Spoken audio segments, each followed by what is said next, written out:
Gestures. 1 breath. 2. Nothing happens.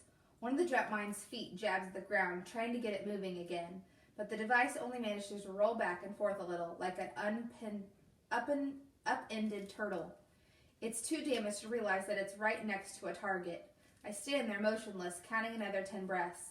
Then very slowly, I seal up my sneak suit till it covers everything but my eyes. Nothing to see here, except what happens when the mind decides it's broken. Does it self-destruct? The lurching foot finally connects with dirt, and the mine rolls against my ankle. I pretend to be a tree. Every little clank makes me twitch. Then I hear something worse. Footsteps. Frey? Stop, I hiss. Don't move. What are you? A pause. Oh. Zerif's a few meters behind me. 2 of us. Great. Stay back, I whisper. There's no way out of this situation but to creep away and hope the mine is too damaged to spot us moving. I slide a foot back through the dirt. Frey, Zura says softly. Wait.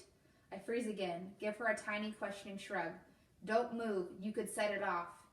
No kidding. But is her plan for us to stand here until we starve to death?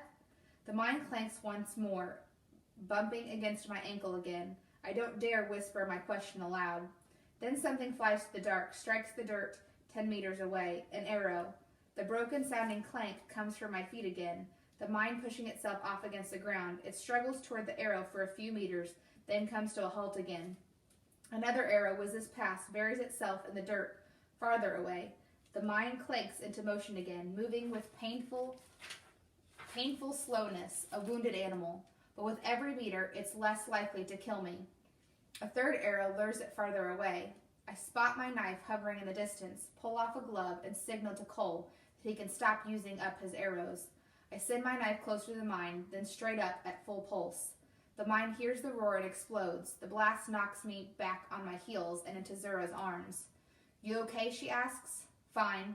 I blink away the spot in my eyes, call the hot knife back into my hand. But you should check on your commandos. I have, Zura says. I turn to face her. She's wounded, one leg bloody, staring grimly at an air screen in her palm. 2 suits sending no vitals, no heartbeats, no EKGs. She looks down to the gorge where flames still flicker, and no signal at all from Salmon. It hits me in a slow wave. There are only the 3 of us left. Cole glides up on his board, staring at the air screen blankly. At every step of this battle, the soldiers endangered themselves to protect him. I begin to see how the constant bubble of security weighs on Rafi, how watching me injure myself again and again to protect her must have hurt. You were right, Cole, I say. It was a trap. No, just bad luck. Zura closes her fist on the air screen, snuffing it out. Nobody set up an ambush 8 clicks out. They couldn't have known which direction we'd come from. Then what were those things, I ask. The latest rebel trick, Zura says.